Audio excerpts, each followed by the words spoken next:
estos juegos tienen algo en común, y estoy segura de que si sabes del tema ya conoces la respuesta. Pero para aquellos que no, todos estos juegos están hechos con el mismo motor gráfico. Así es, estoy hablando del Renderware Engine. Y si te interesa saber más, acompáñame a descubrir cómo un motor desarrollado originalmente por una compañía que vendía cámaras fotográficas desechables sería luego conocido gracias a Criterion Games por su saga de autitos que se chocan y se destrozan, y se convertiría en el estándar de toda una industria ya a principios de los 2000, igual que hoy en día con el Unreal Engine 5. Sin nada más que decir, empecemos.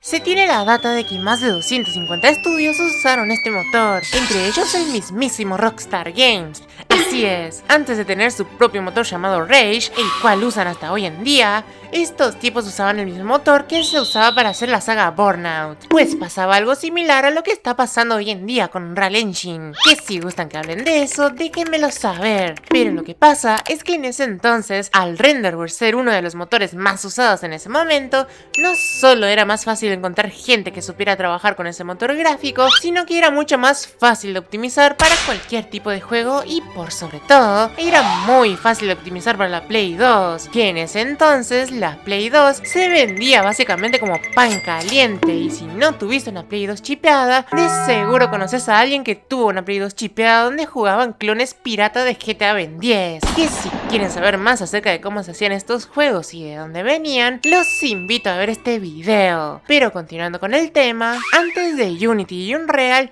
Renderware era el estándar total de la industria. En 2004 era usado por básicamente todo el mundo y su abuela, pero tan solo 2 años después, este motor pasó a estar básicamente muerto. ¿Cómo es que algo tan popular y usado terminaría siendo desechado por casi todo el mundo en cuestión de 2 años? Bueno, esta es una combinación medio rara entre que todo el mundo empezó a querer tener un motor propio para la nueva generación de ese entonces, y también el hecho de que EA empezaría a meter mano también.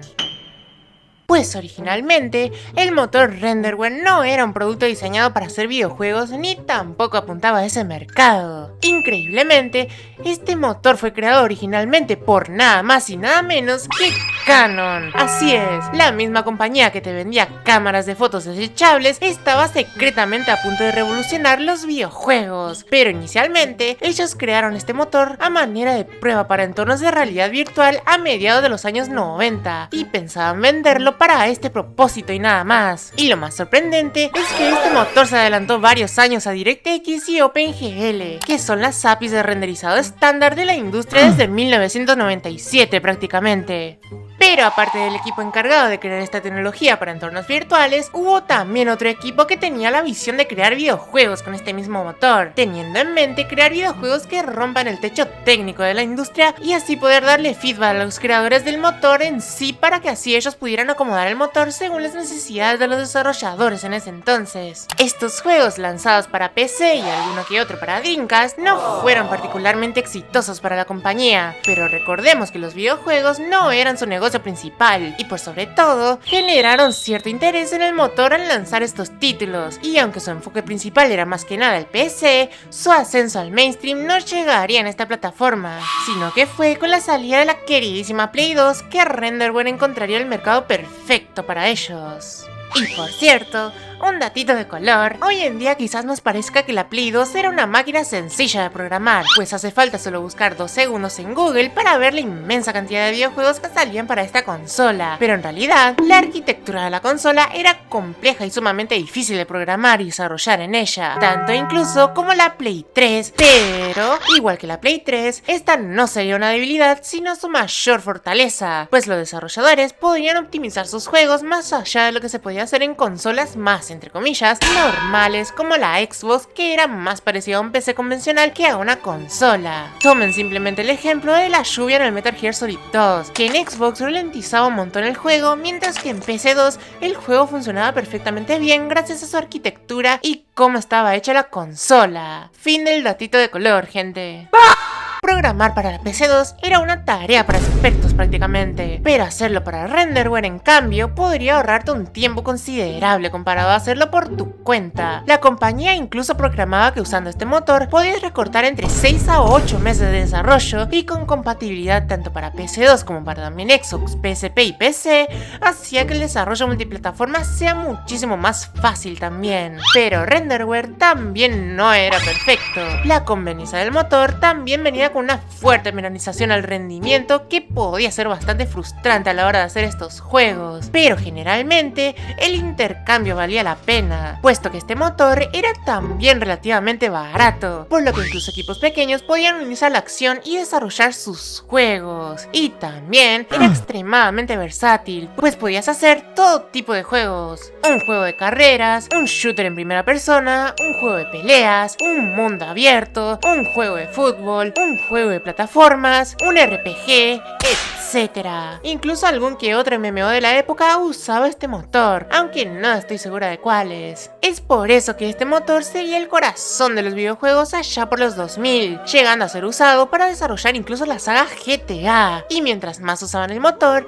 más también la compañía crecía gracias al desarrollo interno de videojuegos, pues para el público general, ellos eran conocidos más que nada por los videojuegos que hacían, pero no sería hasta el tremendísimo exitazo de su en ese entonces nueva serie de carreras arcade conocida como Burnout, que esta pequeña compañía creada desde una demo técnica para una empresa de cámaras fotográficas aparecería en el radar y dejaría una marca imborrable en el gaming como lo conocemos, ya que gracias al éxito de Burnout, estos pasarían a hacer más dinero haciendo juegos para el público que vendiendo el motor a los desarrolladores. Pero esto no detendría el uso masivo del motor que hicieron. De hecho, todo lo contrario, llamarían tanto la atención que serían contactados por el mismísimo diablo para ser comprados.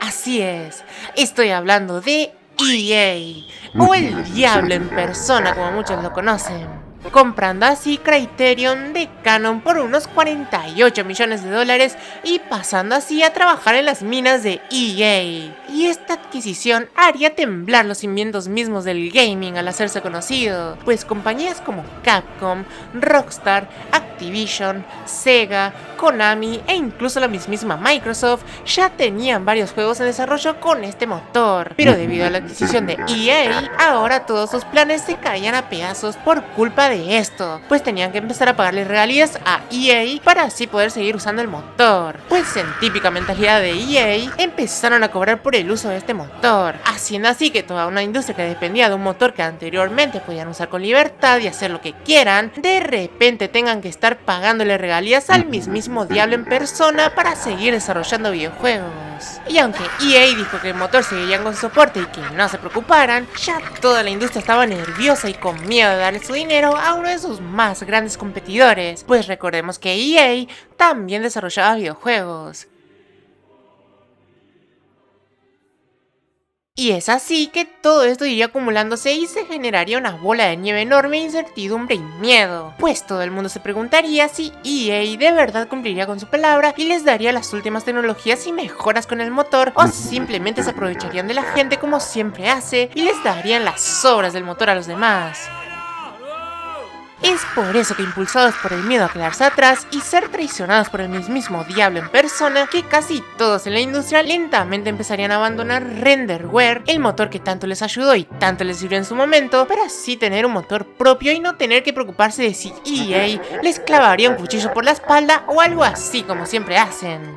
Lastimosamente, antes de ser adquirido por EA, los de Criterion ya estaban trabajando en la nueva versión de renderware para la Play 3 y Xbox 360, que prometía hacer lo mismo que hicieron en la época de la Play 2 en estas consolas, pero debido a todo el miedo colectivo, esto nunca vio la luz, así que quedará como un simple what if nada más. Y lo más chistoso de todo esto es que poco después de lanzarse la nueva generación de consolas, EA terminaría el soporte para renderware, dejando efectivamente muerto el motor si pretendías usarlo en la nueva generación, a no ser que pagues una licencia millonaria para renovar los recursos de este y así poder seguir trabajando en la nueva arquitectura de estas consolas. Así que al final del día, la gente tenía razón y EA, siendo el diablo personificado, terminó haciendo exactamente lo que el diablo en persona hace. En fin, gente, ese fue el video de la semana. Espero que les haya gustado. Irónicamente, luego de matar Renderware,